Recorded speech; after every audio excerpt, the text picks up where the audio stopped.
जय हिंद विद्यार्थियों, आपका स्वागत है आपके अपने इस YouTube channel online Gurukul teaching पर। यूपी टेट, सी टेट और बी एड एंट्रेंस संबंधित सभी जानकारियाँ आपको इसी चैनल पर प्राप्त होंगी। तो इसलिए चैनल को अभी सब्सक्राइब करें, साथ ही साथ बेल आइकन को ऑल पर सेट करें ताकि आपको आने वाली लेटेस्ट वीडियो की नोटिफिकेशंस मिल सके। तो चलिए शुरू करते हैं इस वीडियो को। आज का जो हमारा पहला प्रैक्टिस सेट है वो है हिंदी का प्रैक्टिस सेट। ये हमारे इस चैनल का पहला प्रैक्टिस सेट भी है। इसमें मैंने यूपी टेट, सी टेट और बी एड एंट्रेंस एग्जाम को देखते हुए टॉप 25 यानी मोस्ट इंपॉर्टेंट 25 क्वेश्चन मैंने सेलेक्ट किए हैं। तो बिना देर करे हुए जल्दी से देखते हैं अपने पहले प्रश्न को। तो पहला प्रश्न है कि भाषा की सबसे छोटी इकाई है, यानी इनमें से कौन सी भाषा की सबसे छोटी इकाई है? स्वर, व्यंजन, वर्ण या शब्द? तो एक सिंपल सा क्वेश्चन है और इसका सिंपल सा आंसर है कि भाषा की जो सबसे छोटी इकाई होती है ना, वो होती है वर्ण। अब क्वेश्चन बनता है कि हिंदी वर्णमाला में कितने वर्ण होते हैं? हिंदी वर्णमाला में टोटल 52 वर्ण होते हैं, जिसमें से 11 तो स्वर होते हैं और 33 होते हैं व्यंजन, जिन्हें मूल व्यंजन भी कहते हैं। ठीक है, कहीं कहीं आपको 35 व्यंजन भी मिलेंगे, बट मूल व्यंजन हमेशा एग्जाम में पूछे जाते हैं कि मूल व्यंजन कितने होते हैं। ठीक है, तो मूल व्यंजन होते हैं 33। ठीक है, इसी तरह आपको एक क्वेश्चन में से बहुत सारे क्वेश्चन बना बनाकर समझना है, प्रश्न को अच्छे से सॉल्व करना है ताकि आप एग्जाम अच्छे से क्रैक कर पाएँ। ठीक है, क्रैक हो जाएगा, आराम से हो जाएगा एग्जाम क्रैक। ठीक है, तो अब बढ़ते हैं अपने अगले प्रश्न पर। तो दूसरा प्रश्न है कि वर्णमाला किसे कहते हैं? शब्द गणना को, शब्द समूह को, वर्णों के संकलन को या वर्णों के व्यवस्थित समूह को? तो ये भी एक सिंपल सा क्वेश्चन है कि वर्णमाला वर्णों के व्यवस्थित समूह को कहते हैं, यानी वर्णों के व्यवस्थित समूह को वर्णमाला कहते हैं। और मैंने आपको बताया है कि हिंदी वर्णमाला में कितने वर्ण होते हैं? 52 वर्ण होते हैं, जिसमें से 11 तो स्वर होते हैं और 33 होते हैं व्यंजन।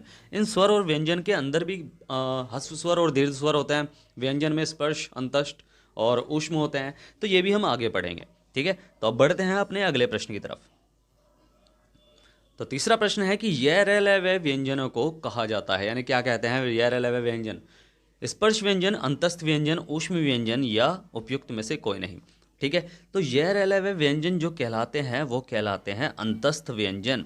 ठीक है, याद रखोगे, य र ल व अंतस्थ व्यंजन के अंतर्गत आते हैं। अब क्वेश्चन बनता है स्पर्श व्यंजन किसे कहते हैं? ठीक है, अब आपने अगर वर्णमाला पढ़ी हो तो आप सीधा बता दोगे कि भाई स्पर्श व्यंजन जो आपके वर्णमाला है अंतस्थ और ऊष्म को छोड़कर बाकी सारे स्पर्श कहलाते हैं। ठीक है, कैसे? कि कै वर्ग, कै का वर्ग, यानी कै वर्ग का मतलब क्या है कि कै के अंतर्गत जो आते हैं कै, ख, ग, घ, अण। ठीक है, कै वर्ग, फिर चै वर्ग, टै वर्ग, फिर तय वर्ग और पै वर्ग। ठीक है, ये सारे के सारे जितने भी वर्ग हैं, ठीक है, कै खे गण है, चे छे जे जैया, यानी आपको सारी की सारी वर्णमाला पढ़नी पड़ेगी, समझनी पड़ेगी। तब आप बता दोगे कि ये स्पर्श व्यंजन है, ये अंतस्थ व्यंजन है, ये ऊष्म व्यंजन है। ठीक है, क्लियर है, समझ जाओगे आराम से। अब बात करते हैं ऊष्म व्यंजन की। ऊष्म व्यंजन किसे कहते हैं? ठीक है, ऊष्म व्यंजन कहते हैं उस व्यंजन को जो, भाई ऊष्म व्यंजन सीधा मैं आपको एक बता देता हूँ कि ऊष्म व्यंजन बोलते हैं कि श, से, एक तो श हो गया आपका छोटा स, और फिर बड़े वाला श, शैशलजम वाला, फिर पेट पटा श और है, ये ऊष्म व्यंजन के अंतर्गत आते हैं। तो तीसरे क्वेश्चन का हमारा जो आंसर था कि ये रेलवे व्यंजन किन्हें कहते हैं, वो कहते हैं अंतस्थ व्यंजन को। ठीक है, क्लियर है, समझ में आया अच्छे से? कोई डाउट रह जाए मन में पूछ लेना मेरे से, मैंने डिस्क्रिप्शन बॉक्स में टेलीग्राम और इंस्टाग्राम दोनों के लिंक दे रखी है, कहीं भी जाकर आप पूछ सकते हैं, मैं आपकी पूरी हेल्प करूंगा। ठीक है, तो अब बढ़ते हैं अगले प्रश्न की तरफ। तो चौथा प्रश्न है कि निम्न में से कौन एक संयुक्त स्वर है? अब स्वर की बात करते हैं, पहले तो ऑप्शन देख लेते हैं आ, ई, ऊ और ए। ठीक है, अब स्वर में क्या होता है कि स्वर भी, जैसे मैंने बताया ना कि हिंदी वर्णमाला में कितने स्वर होते हैं? 11 स्वर होते हैं। ठीक है, अब 11 स्वर के अंतर्गत ह्रस्व स्वर और दीर्घ स्वर आते हैं। ह्रस्व स्वर होते हैं वे स्वर जिनको उच्चारण करने में कम समय लगता है, यानी जो जल्दी से बोले जाते हैं, जैसे ए। ठीक है, ए वर्ड, ए जो है जल्दी से खत्म हो गया ए। अगर मैं कहूँ आ, तो ये थोड़ा लंबा खींचता है। ठीक है, लंबा खींचता है, कैसे? आ, तो लंबा जा रहा है। ठीक है, तो जो जिन्हें बोलने में कम समय लगता है वे कहलाते हैं ह्रस्व स्वर, और जो जिनको उच्चारण करने में ज़्यादा समय लगता है वे कहलाते हैं दीर्घ स्वर, यानी जिन्हें ज़्यादा टाइम लगता है उच्चारण करने में। ठीक है, तो इस तरह ही आपको समझना है कि ह्रस्व स्वर जो होते हैं वे होते हैं 4। ठीक है, और दीर्घ स्वर होते हैं टोटल 7। तो ये तो हो गई एक नॉर्मल नॉलेज। अब बात करते हैं संयुक्त स्वर की। संयुक्त स्वर वे स्वर होते हैं जो दो स्वरों के योग से मिलकर बने होते हैं। ठीक है, अब दो स्वरों के योग से मिलकर कौन कौन से बने होते हैं ये भी बता देता हूं मैं आपको। दो स्वरों के योग से जो मिलकर बने होते हैं ना, एक तो बनता है ए, ठीक है, एक बनता है आई, और तीसरा होता है ओ और आओ। ठीक है, ये जो होते हैं ये चारों संयुक्त स्वर कहलाते हैं। तो ऑप्शन हमारा सिंपल सा आप समझ गए होंगे कि कौन सा सही है हमारा ऑप्शन। हमारा ऑप्शन है चौथा सही यानी ए। ठीक है, तो इस तरह आपको याद रखना है। बाकी जो है ये दीर्घ स्वर के उदाहरण हैं, और याद रखना ए ओ ये जितने भी हैं जो संयुक्त स्वर हैं ये दीर्घ स्वर के अंतर्गत भी आते हैं। ठीक है, समझ में रखना है इस चीज़, यानी ये दीर्घ स्वर भी हैं और संयुक्त स्वर भी हैं। ठीक है, बाकी तो सारे ये क्योंकि दीर्घ स्वर में आपके 7 आ गए ना, अब ये 4 हैं और 3 और हैं वे भी दीर्घ स्वर हैं। ठीक है, तो 4 भी हैं दीर्घ स्वर और वे 3 भी दीर्घ स्वर हैं, यानी 60 टोटल दीर्घ स्वर हैं।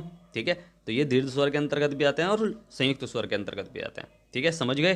तो कोई डाउट हो पूछ लेना। अब बढ़ते हैं अगले प्रश्न की तरफ। तो पांचवा प्रश्न है, निम्न में से कौन से व्यंजन ऊष्म व्यंजन के अंतर्गत आते हैं? ये तो एक सिंपल सा क्वेश्चन हो गया। अब ये भी मैंने समझाया कौन से ऊष्म व्यंजन कहलाते हैं। तो ये से है, यानी ऑप्शन नंबर 2 हमारा बिल्कुल सही है। क्लियर है? ये रह वे क्या कहलाते हैं? अंतस्थ व्यंजन कहलाते हैं। ठीक है, क्लियर है? तो और कै खे गै घै ये आपके स्पर्श व्यंजन होते हैं। ठीक है, और ए आ ई ये आपके स्वर हो गए। क्लियर है? एक क्वेश्चन से ही बहुत सारे क्वेश्चन इस तरह बना लेना ताकि आप अच्छे से समझ पाएँ, माइंड और थोड़ा शार्प हो जाएगा। ठीक है, तो अब बढ़ते हैं अगले प्रश्न की तरफ। तो छठा प्रश्न है, अयोगवाह किसे कहते हैं? अयोगवाह अगर आपने वर्णमाला पढ़ी हो ना तो आप सीधा बता दोगे कि अंग और अह दोनों अयोगवाह कहलाते हैं। अब अह में लग रहा है विसर्ग और अंग में लग रहा है अंक की बिंदी। ठीक है, तो अंक की बिंदी को बोलते हैं अनुस्वार। क्या बोलते हैं? अनुस्वार। और विसर्ग को तो विसर्ग ही बोलते हैं। यहाँ अह में जो विसर्ग लग रहा है विसर्ग बोलते हैं। ठीक है, तो अनुस्वार और विसर्ग दोनों अयोगवाह कहलाते हैं। तो ऑप्शन में जो हमारा है वो विसर्ग है, तो विसर्ग क्योंकि आपका अनुस्वार तो दे नहीं रखा, तो विसर्ग है तो सीधा विसर्ग पर हम लगाएंगे टिक, और हमारा एक क्वेश्चन जो हो जाएगा वो हो जाएगा बिल्कुल सही। ठीक है, इस तरह आपको क्वेश्चन समझ समझ के करना है। ठीक है, अब महाप्राण की बात करते हैं। तो महाप्राण तो देखो थोड़ा टफ सा क्वेश्चन है, इसे मैं अभी बताऊं या आगे बताऊं? चलो अभी बता लेता हूं, कोई दिक्कत नहीं है। महाप्राण हर वर्ग का, भाई वर्ग किसकी बात हो रही है? क्या क्या क्या कहना है, यानी क्या वर्ग, च वर्ग, ट वर्ग, त वर्ग और पै वर्ग, यानी हर वर्ग का दूसरा और चौथा वर्ण जो होगा, यानी दूसरा और चौथा वर्ण जो होगा वो महाप्राण होगा। ठीक है, क्या कहलाएगा? महाप्राण कहलाएगा, दूसरा और चौथा वर्ण। और अगर मैं कहूँ कि पहला, तीसरा और पांचवा, ठीक है, ये तीनों वर्ण यानी हर वर्ग का पहला, तीसरा और पांचवा ये अल्पप्राण कहलाएगा। इस तरह आपको समझना है, याद करना है, और कोई डाउट रह जाए मन में तो मेरे से पूछ लेना है। ठीक है, कोई भी डाउट रह जाए तो पूछ लेना। तो बढ़ते हैं अपने अगले प्रश्न की तरफ। तो सातवां प्रश्न है कि डै और ढ क्या है? व्यंजन है, संयुक्त व्यंजन है, द्विगुण व्यंजन है या स्वर है? ठीक है, तो अगर मैं ऑप्शन देखता चलूँ तो ऑप्शन में स्वर तो कट गया क्योंकि स्वर तो ही नहीं है।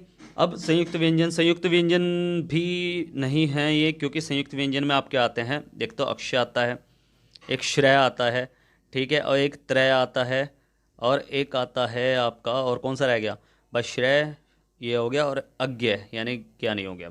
ठीक है, ये वाला, यानी ये चारों संयुक्त व्यंजन है तो ये भी कट गया। अब बचा है व्यंजन। व्यंजन मैंने आपको बताया मूल व्यंजन होता है 33। ठीक है, तो 33 में से ये दोनों ही हटे हुए हैं, मतलब 33 इसलिए हैं क्योंकि 35 में से ये दोनों ही हटे हुए हैं, इसलिए व्यंजन भी कट हो गया। तो बचा है क्या? द्विगुण व्यंजन। याद रखना ये द्विगुण व्यंजन कहलाते हैं। याद रखना, जिनके अंदर ये अंकी बिंदी लग रही है ना, तो ये द्विगुण व्यंजन कहलाते हैं। ठीक है, समझ जाओगे इस चीज़ को। तो बस अब बढ़ते हैं अगले प्रश्न की तरफ। तो आठवां प्रश्न है कि व्यंजनों की संख्या कितनी है? 11, 4, 7 या 33? ठीक है, अभी बताया मैंने, 2 बार बता चुका हूँ और आपको समझ में भी आ गया होगा और आप पहले से पढ़ के भी आए होंगे। ठीक है, कि व्यंजनों की टोटल जो संख्या होती है वो होती है 33। ठीक है, और स्वर होते हैं 11, जिसमें से ह्रस्व स्वर होते हैं 4 और दीर्घ स्वर होते हैं 7। ठीक है, इस तरह क्वेश्चन को समझना है और करना है। एक सिंपल सा क्वेश्चन आ गया। ठीक है, अब बढ़ते हैं अगले प्रश्न पर। निम्न में कंठ्य ध्वनियाँ कौन सी है? यानी कंठ यानी कंठ से बोलने वाली ध्वनियाँ। ठीक है, कै ख ये रे च ज या ट डै। ठीक है, अब इसमें हम कैसे सॉल्व करेंगे इसे? भाई कंठ से बोलने वाली ध्वनियाँ आपको एक ट्रिक बता रहा हूँ, ए, आ और कै, यानी कै वर्ग है ये पूरा। जब मैंने कै बोल दिया ना समझ लेना कै वर्ग है पूरा। तो ए आ कै ये पूरा वर्ग जो है वो कंठ ध्वनियों के अंतर्गत आता है। ठीक है, समझ जाओगे कै वर्ग का मतलब क्या हो गया? कै ख गया ये सारे के सारे आपके कंठ ध्वनियों के अंतर्गत आता है। और दूसरा आता है ई च ये श, यानी छोटी, बड़ी और च, ये सभी तालु के अंतर्गत आते हैं। ठीक है, तो ये इस तरह आपको याद करना है। तो इसमें से जो हमारा सही ऑप्शन हो गया वो हो गया हमारा कै और ख। इससे मैं थोड़ा डिटेल में बताऊंगा आगे जाके। ठीक है, की कंठ्य ध्वनियाँ, तालव्य ध्वनियाँ, मूर्धन्य ध्वनियाँ, ओष्ठ, कंठोष्ठ, दंतोष्ठ, ये सारे के सारे मैं आपको समझाऊंगा अच्छे से। ठीक है, तो अभी बढ़ते हैं अगले प्रश्न की तरफ। तो अगला प्रश्न है, सुख दुख के मध्य में लगने वाला चिन्ह है, यानी सुख और दुख के मध्य में, यानी ये जो बीच में चिन्ह लग रहा है ना सुख और दुख के, तो ये कौन सा चिन्ह है, ये पूछा जा रहा है कि ये चिन्ह कौन सा है। ठीक है, तो ये चिन्ह जो है वो आपको पता है कि ये कौन सा है, निर्देशक है, योजक है, विराम चिन्ह है, पूर्ण विराम, सॉरी पूर्ण विराम चिन्ह है, या विवरण चिन्ह है। और ये तो पेपर में भी आ चुका है, तो इसलिए ये तो सिंपल सा क्वेश्चन है कि आपने समझ लिया होगा कि ये एक योजक चिन्ह है। विराम चिन्ह से एक क्वेश्चन जरूर आएगा पेपर में, और कुछ विभाग के फेवरेट विराम चिन्ह भी है, जैसे अल्प विराम, अर्धविराम, योजक, और एक जिसमें वो हम आगे बताएंगे। ठीक है, आगे समझेंगे हम। ठीक है, तो फिलहाल तो इसका सही आंसर है वो है योजक चिन्ह। ठीक है, 10वें का दूसरा सही है। अब बढ़ते हैं अगले प्रश्न की तरफ। तो अगला प्रश्न है हमारा कि अनुनासिक व्यंजन कौन से होते हैं। अनुनासिक व्यंजन कौन से होते हैं, अनुनासिक यानी नाक से बोले जाने वाले। ठीक है, नासिक यानी नाक से बोले जाने वाले। अब नाक से बोले जाने वाले व्यंजन कौन कौन से होते हैं। वर्ग का प्रथमाक्षर, वर्ग का द्वितीयाक्षर, वर्ग का चौथा व्यंजन, या वर्ग का पंचमाक्षर। अच्छा, वर्ग का प्रथमाक्षर, यानी हर वर्ग का प्रथमाक्षर। थोड़ा सर्च करके देखते हैं, थोड़ा सा सोचते हैं। हर वर्ग का पहला अक्षर यानी प्रथमाक्षर यानी पहला अक्षर। तो क्या नाक से बोला जा रहा है क्या, नहीं, तो ये तो कट हो गया। ठीक है, वर्ग का द्वितीय अक्षर, क्या के बाद आता है, ख, यानी हर वर्ग का द्वितीय अक्षर, यानी ख बोल रहे हैं तो ख नाक से बोला गया क्या, तो ये भी कट गया। हर वर्ग का चौथा व्यंजन, क्या गया, घ, तो घ कोई नाक से बोला गया क्या, नहीं बोला गया, तो ये भी कट गया। हर वर्ग का पंचमाक्षर यानी पंचमाक्षर यानी पांचवा अक्षर, क्या गया घ अण, तो हाँ ये तो नाक से बोला गया, तो ये तो नाक से बोला गया। तो यही हमारा ऑप्शन जो हमारा बिल्कुल सही है, यानी 11वें का हो गया चौथा आंसर, यानी चौथा ऑप्शन सही। ठीक है, समझ में आया। इस तरह ही आपको समझना है, समझ समझ के करना है प्रश्न को। अनुनासिक व्यंजन टोटल कितने होते हैं, 5 होते हैं, याद रखोगे। टोटल 5 होते हैं अनुनासिक व्यंजन। ठीक है, हर वर्ग का 5वां अक्षर होता है, तो देख लो 5 वर्ग हैं और 5वां ही अक्षर है हर किसी के, तो एक एक अक्षर हर वर्ग से हो गया, तो यानी 5 जो हो गए आपके अनुनासिक व्यंजन हो गए। ठीक है, समझ जाओगे। तो अब बढ़ते हैं अगले प्रश्न पर। किसी पद या शब्द के छूट जाने पर किस विराम चिन्ह का प्रयोग किया जाता है। पूर्ण विराम, हंस पद विराम, अल्प विराम, या अर्ध विराम। ध्यान से समझना इस क्वेश्चन को। यानी कोई भी आपने कुछ लिखा कि मैं गया, अब मैं गया, अरे मैं तो स्कूल लिखना भूल ही गया, तो हम क्या करते हैं कि हमने कभी करा होगा ये कि मैं गया, हमने लिखा कि मैं गया, अब बीच में हम लिखना भूल गए, तो यार यूं करके हम थोड़ा सा लगा देते हैं चिन्ह सा और लिख देते हैं ऊपर स्कूल। ठीक है, तो मैं स्कूल गया, तो ऐसा हम चिन्ह जो लगाते हैं ना ये वाला। ठीक है, तो ये वाला चिन्ह कौन सा है, यही पूछा जा रहा है कि किसी पद या शब्द के छूट जाने पर किस विराम चिन्ह का प्रयोग किया जाता है। पूर्ण विराम, हंसपद विराम, अल्प विराम, या अर्ध विराम। तो आप सिंपल सा है, बस समझना है आपको। पूर्ण विराम तो नहीं है, वो वर्ण के किसी भी सेंटेंस के खत्म होने पर, यानी हिंदी के सेंटेंस के खत्म होने पर उसका प्रयोग किया जाता है। अल्प विराम थोड़ा सा गैप देने के लिए किया जाता है। अर्ध विराम भी ऐसे ही है थोड़ा सा। ये जो है ना, सही आंसर इसका है वो है दूसरा, हंसपद विराम। विराम चिन्ह से मैंने कहा है 1 या 2 क्वेश्चन आपके बनेंगे, तो उससे आपको तैयारी करनी है अच्छे से। उस पूरे के पूरे जो है आपका चैप्टर की, यानी विराम चिन्ह वाले चैप्टर की पूरी तैयारी करनी है। ठीक है, समझ जाओगे। अब बढ़ते हैं अगले प्रश्न की तरफ। निम्न में से कौन सा अल्प विराम का चिन्ह है। ठीक है, अल्प विराम का चिन्ह जो है वो आपका ये वाला है, पहला है, दूसरा है, तीसरा है, चौथा है। भाई चौथा तो पूर्ण विराम हो गया, तो ये तो कटेगा। ठीक है, जो कन्फ्यूज़ होता है ना, एक इसमें और इसमें कन्फ्यूज़ होते हैं। ठीक है, इन दोनों में कन्फ्यूज होता है हर कोई। ठीक है, अल्प विराम का चिन्ह इनमें से कौन सा है। अल्प विराम का जो चिन्ह है ना वो कॉमा होता है। ठीक है, ये जो है ना, ये दूसरा वाला जो है वो, यानी दूसरा ऑप्शन हमारा अर्ध विराम का चिन्ह है, याद रखोगे। अर्ध विराम का चिन्ह ऊपर वाला है, अल्प विराम का कॉमा वाला है। मैंने दोनों इसलिए एक साथ रखे हैं ताकि आप कन्फ्यूज ना हो। मैं जब आपको आंसर बताऊं तो आप दोनों को अपने माइंड में बिठा लेना अच्छे से। ठीक है, तो अब बढ़ते हैं अगले प्रश्न की तरफ। शब्दकोश में अक्षय किस वर्ण के बाद आता है। चलो पहले ऑप्शन देख लेते हैं कि ख, कै, जय और त्रय। ठीक है, अब मैं आपसे कहूं कि अक्षय किन दो, ये एक व्यंजन है, संयुक्त व्यंजन है, पता है आपको कि ये किन 2 व्यंजनों के योग से मिलकर बना है। ठीक है, तो आप क्या बताओगे कि ये कै और प्लस श के योग से मिलकर बना है। ठीक है, तो आपको पता है कि कै पहले आ रहा है, तो यानी ये कै वर्ग के अंतर्गत आएगा, जब तो अक्षय बनेगा एंड में जाके। ठीक है, इसका मतलब क्या है कि ये कै वर्ग के अंतर्गत ही आता है, यानी कै वर्ग पहले आएगा और अक्षय किस वर्ण के बाद आता है। इसमें जो वर्ण दे रखा है वो दे रखा है सिर्फ कै, तो यही ऑप्शन हमारा सही है। ठीक है, कै वर्ग के अंतर्गत ही आता है, कै वर्ण के बाद आता है अक्षय।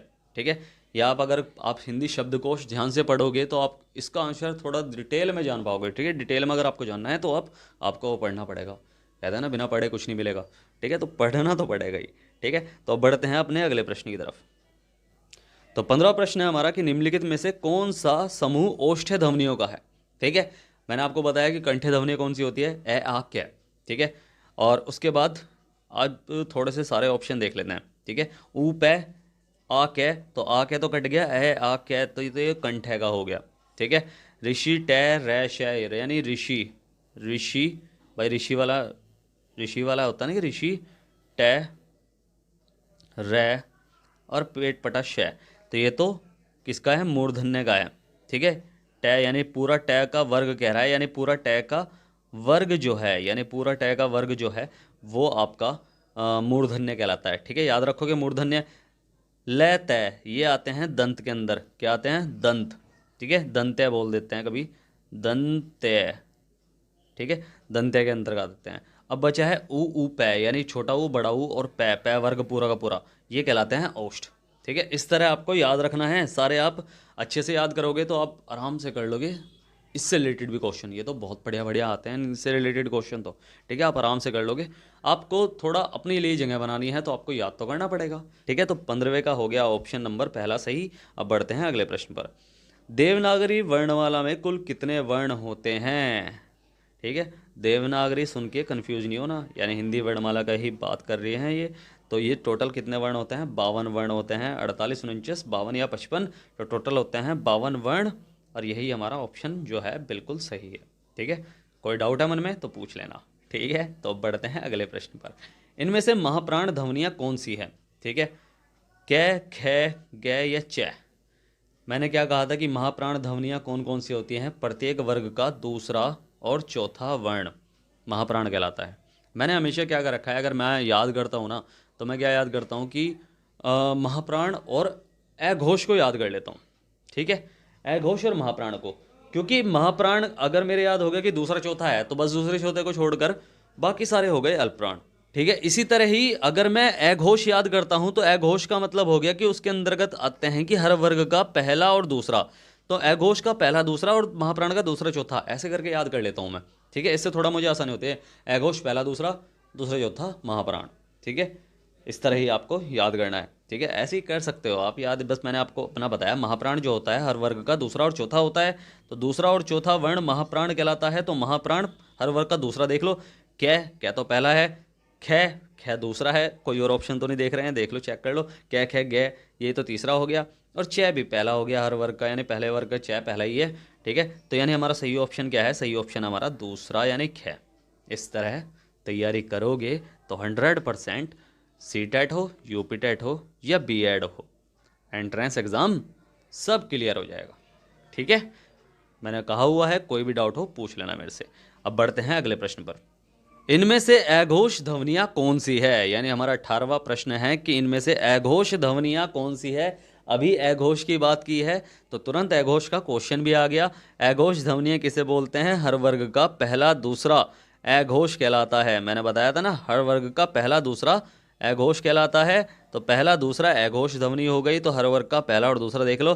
घ क्या ये पहला है, कै खे गे घ नहीं, ये तो चौथा है, तो ये तो कट गया ऑप्शन हमारा सही, बिल्कुल नहीं है। और द भी देख लो, तै थे द यानी तीसरा है, तो ये भी कट गया। और फिर ए एक स्वर होते हैं, जितने भी सभी स्वर, जितने भी, ये आपको याद रखना है, जितने भी स्वर हैं वे सभी के सभी घोष के अंतर्गत आते हैं। जैसे स घोष भी बोल देते हैं कभी कभी। ठीक है, घोष को स घोष भी कहते हैं। तो ये भी ऑप्शन हमारा कट गया। जो सही ऑप्शन बचा है हमारा, बस एंड में बचा है श। अब आपको याद रखना है कि श क्या है, एक ऊष्म व्यंजन है। तो ऊष्म व्यंजन सभी अघोष और महाप्राण के अंतर्गत आते हैं, यानी दोनों ये अघोष और महाप्राण के अंतर्गत, दोनों के अंतर्गत ही ऊष्म व्यंजन आते हैं। तो इस तरह आपको समझना है क्वेश्चन। मैं फिर कह रहा हूँ, अच्छे से समझना क्वेश्चन। कोई भी गलती हो या पूछना हो तो पूछ सकते हैं। डिस्क्रिप्शन बॉक्स में टेलीग्राम, इंस्टाग्राम और व्हाट्सअप की मैंने लिंक दे रखी है। व्हाट्सअप की तो नहीं दे रखी, टेलीग्राम इंस्टाग्राम की दे रखी है। ठीक है, तो बढ़ते हैं अगले प्रश्न की तरफ। संयुक्त व्यंजन श्रय किन दो वर्णों से मिलकर बना है, स और रै, श और रै, श और रै, और श्रय और ए। तो बताइए कौन सा सही होगा।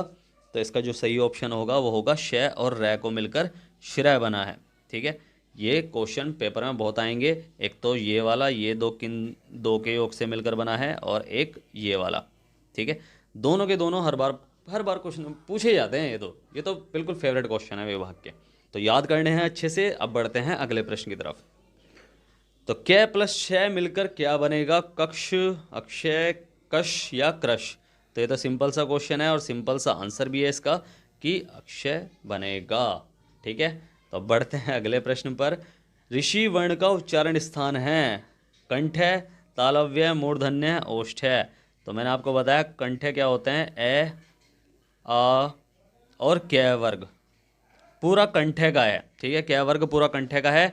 ई छोटी ई, बड़ी ई और च वर्ग पूरा का पूरा, च का पूरा वर्ग, च य और श, सॉरी च य और श, ये तालव्य का है। मूर्धन्य का ऋषि, भाई सॉरी ऋषि, ये वाला ऋषि, और ट रे यानी ट वर्ग पूरा, और रे और पेट पटा श। ठीक है, और ओष्ठ का ऊ पै हो गया, ऊ और पै। ठीक है, बड़ा हुआ है ये। ठीक है, थोड़ा सा गलत बन रहा है बट आप समझ जाना। तो कंठे का क्या हो गया, ए के, तालव्य का ई चैश, ऋषि का ऋषि टैरेश मूर्धन्य का, और ओष्ठ का ऊ पै। ठीक है, तो इस तरह आपको समझना है। और इसका जो सही आंसर है कि ऋषि की वर्ण का उच्चारण स्थान क्या है, तो वो है मूर्धन्य। ठीक है, तो ये हमारा ऑप्शन नंबर तीसरा सही है। तो अब बढ़ते हैं अगले प्रश्न पर।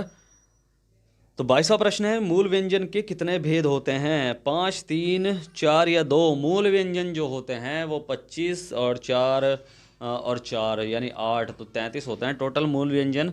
और 33 कैसे गिने मैंने, वो गिने हैं टोटल ऐसे करके कि मूल व्यंजन जो होते हैं वो 33 होते हैं। अब 33 में से 25 तो हो गए आपके स्पर्शी व्यंजन, यानी चारों जो पांचों वर्ग हैं। ठीक है, कै वर्ग, कै ख गै गैण है, और च छ जय जय है, टैठ है, डैठ है, न, और तैथ है, दे देन है, और पैफ है, बैब है, मैं। ये सारे के सारे जो हो गए 25 हो गए। फिर उसके बाद आते हैं 4 तो अंतस्थ आ जाते हैं। ठीक है, अंतस्थ, और 4 ही ऊष्म आ जाते हैं। तो ये यानी 3 भेद होते हैं, स्पर्श, अंतस्थ और ऊष्म, यानी स्पर्श, अंतस्थ और ऊष्म। तो बस इस तरह यानी इसके 3 भेद हैं। तो यानी ऑप्शन नंबर 3 थोड़ी ना सही है हमारा, तो यानी ऑप्शन नंबर हमारा है दूसरा सही कि इसके 3 भेद होते हैं। ठीक है, कोई भी डाउट हो पूछ लेना। तो अब बढ़ते हैं अगले प्रश्न पर। निम्न ध्वनियों में से कौन सुमेलित है? ग अघोष है, स ऊष्म है, फ अल्पप्राण है, या ठ स घोष है? तो अघोष किसे कहते हैं, मैंने बताया आपको कि अघोष किसे कहते हैं, हर वर्ग का जो पहला और दूसरा वर्ण है, हर वर्ग का पहला और दूसरा वर्ण अघोष कहलाता है। कि तो ग क्या पहला दूसरा है क्या? तो ग तीसरा है, इसलिए ये तो कट गया हमारा ऑप्शन, यानी ये तो हमारा ऑप्शन सही नहीं है। ऊष्म को थोड़ा छोड़ देते हैं, मुझे पता है कि ये आंसर सही है, आप भी समझ गए हो कि ऊष्म सही है। ठीक है, तो फै के बारे में पता करते हैं। अल्पप्राण थोड़ा समझते हैं ना कि कैसे सॉल्व करेंगे हम पेपर में किसी क्वेश्चन को। अल्पप्राण का क्या है, अल्पप्राण में हर वर्ग का पहला, तीसरा और पांचवा वर्ण होता है। ठीक है, तो फै किस वर्ग के अंतर्गत आता है? फै पै वर्ग के अंतर्गत आता है, तो इसलिए भाई पै फै यानी पै फै यानी दूसरा है। तो ये तो सिंपल सी बात है, पहला, तीसरा, पांचवा अल्पप्राण होता है, तो ये भी हमारा ऑप्शन कट गया। ठीक है, अब सह घोष की बात होती है। सह घोष यानी हर वर्ग का तीसरा, चौथा, पांचवा, क्योंकि अघोष तो पहला दूसरा हो गया, और बस सह घोष तीसरा, चौथा, पांचवा। तो टैट है, ये तो दूसरा हो गया, टै वर्ग का है, तो ये ऑप्शन भी कट है। तो इसलिए हमारा ऑप्शन कौन सा सही है? हमारा ऑप्शन सही है ये वाला। ठीक है, क्लियर है? कोई डाउट है तो पूछ लेना। ठीक है, अब बढ़ते हैं अगले प्रश्न पर। तो स्वर के प्रकार हैं दीर्घ स्वर, प्रलुप्त स्वर, ह्रस्व स्वर या उपयुक्त में उपयुक्त तीनों? तो बताओ कौन सा है? भाई तीनों ही है, क्योंकि दीर्घ भी है, ह्रस्व स्वर भी है, और प्रलुप्त स्वर भी है। प्रलुप्त स्वर क्या होते हैं?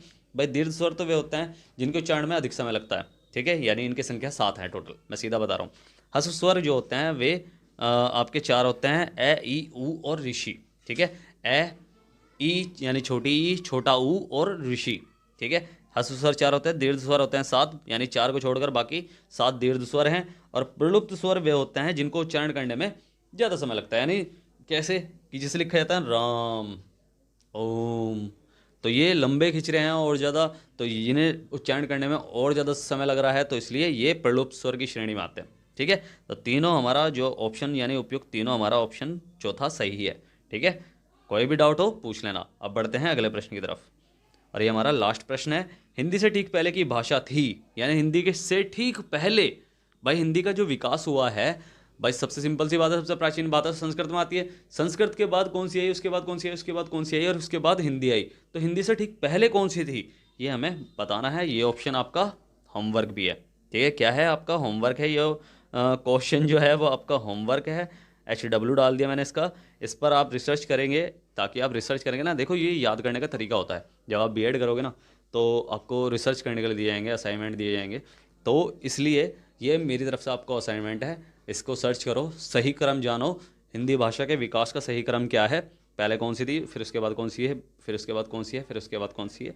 और इस तरह आप अगर सर्च करके याद करोगे, ठीक है, असाइनमेंट बनाओगे या फिर कुछ खोज करके याद करोगे, तो आपको वो ज्ञान जो मिलेगा वो सबसे अच्छा ज्ञान होगा, और आपके अंदर बिल्कुल अ, ठहर जाएगा वो ज्ञान। ठीक है, मतलब बिल्कुल आपको ज़िंदगी भर याद रहेगा वो, जो आप सर्च करके याद करते हो। ठीक है, जिसके बारे में आप जानने की कोशिश करते हो। तो ये आपका होमवर्क है। तो कोई भी डाउट रह जाए पूछ लेना। मैंने डिस्क्रिप्शन बॉक्स में टेलीग्राम, इंस्टाग्राम दोनों की लिंक दे रखी है, कहीं भी आप जाकर कुछ भी पूछ सकते हैं, मैं आपकी पूरी हेल्प करूंगा। और चैनल को सब्सक्राइब जरूर करना है, सब्सक्राइब करें, साथ ही साथ बेल आइकन को ऑल पर सेट करें, ताकि आपको आने वाले लेटेस्ट वीडियो की नोटिफिकेशंस मिल सके। ठीक है, सब्सक्राइब जरूर करना है, नीचे बटन दिया हुआ है। ठीक है, तो मिलते हैं फिर अगली वीडियो में, तब तक के लिए bye bye, tata, see you, जय हिंद।